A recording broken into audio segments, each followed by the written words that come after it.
Hakuna mtu anaweza patwa na mambo kama haya amekupata isipokuwa huyo ni mtu mwenye dhambi. Jobu, wewe umekosea Mungu sana sana, na ndio maana mambo yako yamekupata. In fact, mmoja wao alimwambia saa hii I'm receiving a word direct from God. Akamwambia nasikia nywele yangu imesimama na Roho anaongea, wewe ni mwovu sana Ayubu, wewe umemkosea Mungu, manake mwenye yake atapigwa aje na Mungu. They discouraged Job na wakamnenea Ayubu vibaya. Wacha nikwambie, watu watakunenea tu, watu watakunenea tu, hata wale ambao unasema ni marafiki. So wakanenea Job, wakamwenea mabaya, na Ayubu wakati hali ilikuwa namna hiyo, alijikaza tu, aliendelea kumwamini Bwana, hakukata tamaa wala hakukufa moyo. Mpendwa, hata watu wakiongea, hata waongee na Kiingereza, hata waongee na lugha ya mama, wacha waongee. Bwana Yesu asifiwe sana. Wacha tu waongee tu, lakini wewe jipe moyo katika Bwana. Jitie moyo katika Bwana. Jipe nguvu katika Bwana. Maana ukijipa nguvu, neno imetuambia vumilia. Atakayevumilia mpaka mwisho, huyo ndiye atakayeokolewa. Jobu akavumilia, akangojea na akaendelea kumwomba Bwana. Alafu Biblia inasema, hii ni chapter number 42. Angalia mlango wa 42. Hiyo ni sura ya mwisho. Kutoka chapter 2 mpaka chapter number 2, there are 40 chapters. Na katika hizo 40 chapters ni masaibu ya Ayubu. Anaongelelewa, anawekelewa, anazungumziwa. Hallelujah. Anaambiwa wewe ni mbaya, Mungu hayuko pamoja nawe, Mungu hawezi akafanya kitu, Mungu amekuacha. But Job chapter number 42 verse number 1, Bible says, ndipo Ayubu akamjibu Bwana na kusema, najua ya kuwa waweza kufanya mambo yote, na ya kuwa makusudi yako hayawezi kuzuilika. Na nami ni nani huyu afishaye mashauri bila maarifa? Kwa maana nilisema maneno nisiyoyafahamu, mambo ya ajabu ya kunishinda mimi nisiyoyajua. Sikiliza na kusii, naam nitanena, nitakuuliza neno nawe niambie. Nilikuwa nimekusikia habari zako kwa kukusikia kwa masikio, mbali sasa jicho langu linakuona. Kwa sababu hiyo najichukia nafsi yangu kwa kutubu katika mavumbi na majivu. Basi ikawa baada ya Bwana kumwambia Ayubu maneno haya, Bwana akamwambia huyo Elifasi Mtemani, hasira zangu sinawaka juu yako na juu ya au marafiki zako wawili, kwa kuwa ninyi hamkumunenea yaliyo sawa katika habari zangu, kama alivyonena mtumishi wangu Ayubu. Basi sasa jitwalieni ng'ombe waume 7 na kondoo waume 7, mkamwendee mtumishi wangu Ayubu,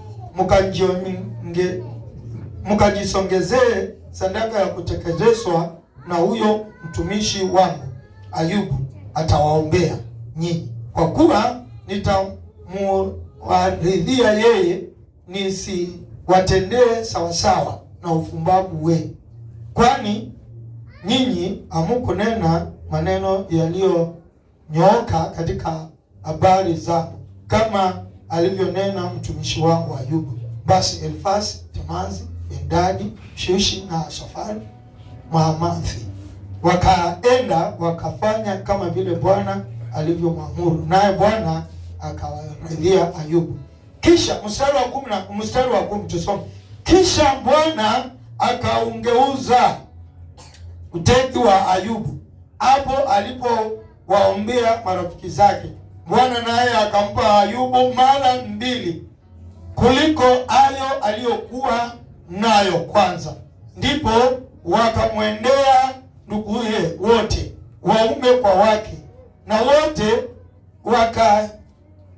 waliojuana na yeye hapo zamani, wakala chakula pamoja naye katika nyumba yake, na hao wakamlilia na kumtunza moyo katika habari za huo uovu. Bwana, okay, hebu enda ukasome ukiwa nyumbani, umalizie hapo, nisije nikakumalizia kila kitu. Job chapter number 42, ukasome hiyo ingine imebaki umalizie. So Job ni huyu ambaye alikuwa ameishiwa hana kitu, lakini mwishowe aliposema, Mungu, nimekuwa ninatubu kwa mangunia na kunyenyekea, maana nilikosea. Maana Ayubu alifika mahali mpaka hata yeye akajichukia, akalaani siku aliyozaliwa, akasema hata laiti siku ile, usiku ule baba yangu waliokutana mama, hata afadhali usiku huo ungekucha, ungekosa kuwepo tu. Akalaani hata siku ya kuzaliwa, akasema hata nikiwa katika tumbo ya mama yangu hiyo kitu ingetoka tu, hiyo mimba ingetoka. Alilaani akasema, Mungu, mbona umenipiga namna hii? Lakini wakati Mungu alianza kumlipizia. Bwana Yesu asifiwe sana. Tunaambiwa kwamba hao ndugu ambao walikuwa wameongea, marafiki walikuwa wameongea, walikuja mpaka na sadaka na zawadi wakamletea Ayubu, na akakuja akawaombea. Amen. By the way, dawa ya kama umekosana na mtu, ukitaka asikie furaha, mletee kitu tu, alafu mwambie niombee. Huyo mtu atatoa yote yaliyokuwa ndani ya moyo wake. Haleluya. Angalia wenzako, mwambie uko na amri yoyote, mpelekee sadaka. Alafu mwambie wewe hauombi, yeye ndiye atakuombea, afanye maombi. Haleluya. Akifanya hivyo ametoa chochote kilichokuwa ndani. Hiyo ni principle ya Bible iko hapa. Amen. So walimwombea na wakaleta sadaka, na Biblia inasema kwamba wale watu wote waliokuwa wanajuana na Ayubu hapo zamani, wale wote waliokuwa wanajuana na Ayubu hapo zamani walikuja na vitu, wakakula pamoja na Ayubu katika meza yake, wakampa pole na pongezi sababu ya uovu uliompata, wakamwambia pole, na kupitia kwa hiyo Ayubu akarudi akawa amebarikiwa sana sana. Biblia inasema kwamba akapata mara 2 ya vitu alizokuwa nazo hapo mbele.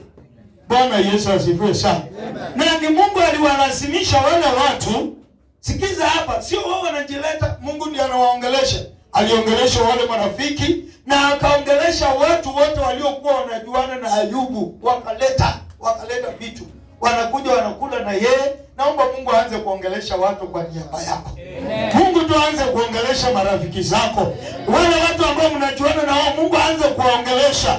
Sababu Mungu huwa anaongea na watu, hawaongeleshe, waanze kukutembelea, waanze kukuletea katika jina la Yesu Kristo.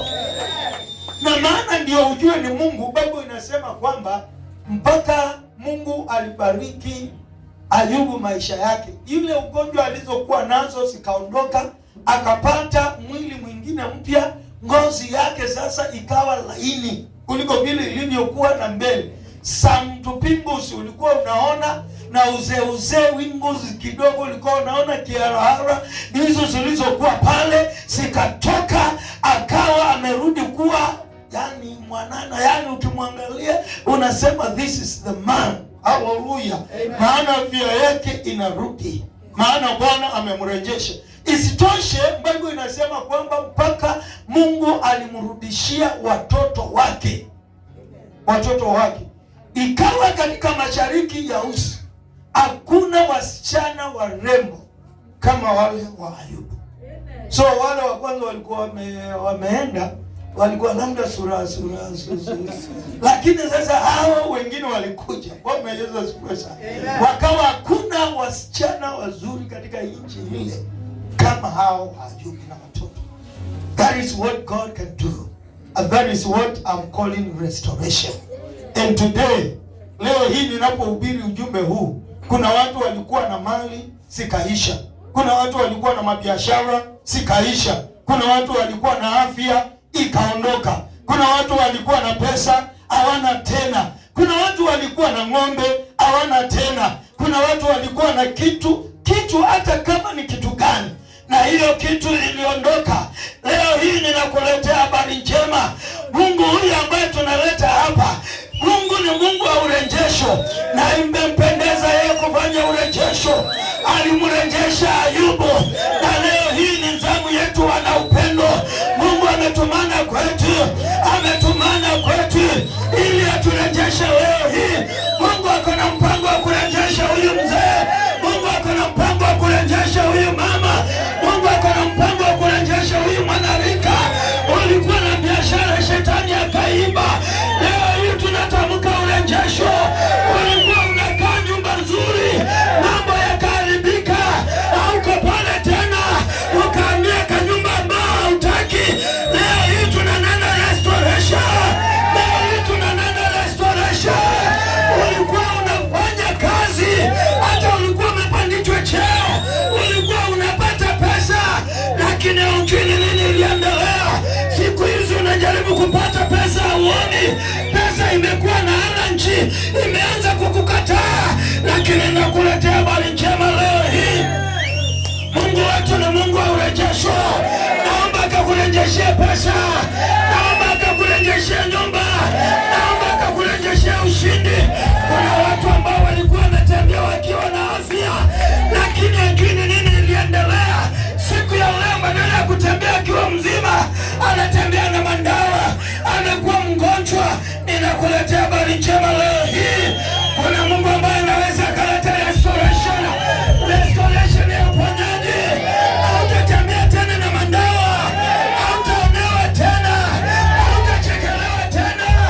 Gusa mwenzako, mwambie pokea restoration. Gusa ule mwingine kando, mwambie pokea restoration. Wana upendo. Mungu wa mbinguni ametumana leo hii. Nimekuambia siumbiri kwa muda mrefu, lakini niko na neno moja tu, wala siongezi neno ya pili. Neno ni moja. Imependeza Mungu kufanya restoration. Ndoa yako imeharibika, hakuna upendo katika ndoa yako. Ninakuletea habari njema. God is going to do a restoration. God is going to do a restoration. Uzuri ni Mungu anaenda kufanya, sio askofu anaenda kufanya. Maana askofu labda anaweza chukia watu wengine, sio mama Neema anaenda kufanya. Anaweza kuwa kuna washirika wengine ako kinyongo na wao, akose kuwafanyia. Wewe si mama yetu anaenda kufanya. Anaweza labda kukosa kufikia wengine. Hii haifanywe na mtu. Hii haifanywe na mtu. Mungu ndiye anafanya hiyo restoration. May you receive the restoration of God. May you receive the restoration of God.